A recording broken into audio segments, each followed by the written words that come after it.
Olá, pessoal! Na aula de hoje, vamos estudar a ação civil pública, quanto à sua definição e seus objetivos. Então, vamos lá. Você sabe o que é ação civil pública? A ação civil pública, ela é uma ação constitucional. Parte da doutrina a classifica como um remédio constitucional, embora ela não esteja lá no artigo 5º, em seus incisos, junto com os demais remédios. Mas não precisa se preocupar com isso. Caso for perguntado, responda que é um remédio constitucional. Ela está prevista na Constituição como uma das funções do Ministério Público, lá no artigo 129, inciso 3 da Constituição. Ela também é regida pela Lei 7.347, de 1985. Para compreender melhor a definição, vamos ler o que diz a Constituição Federal sobre essa ação. Em seu artigo 129, ela diz: são funções institucionais do Ministério Público, inciso 3, promover o inquérito civil e a ação civil pública. Para quê?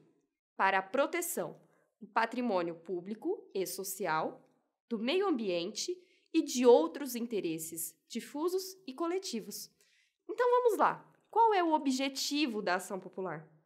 É reparar dano que tenha sido causado a um dos bens jurídicos tutelados, que são coletivos ou difusos.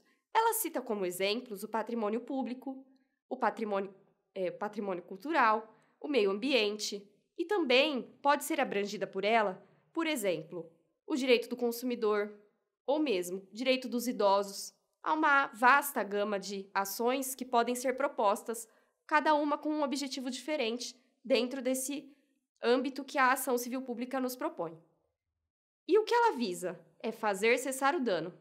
Dentro da ação civil pública, nós podemos ter vários resultados, que são eles: reparar o dano, ou seja, uma ação que tenha por fim uma indenização, uma ação indenizatória.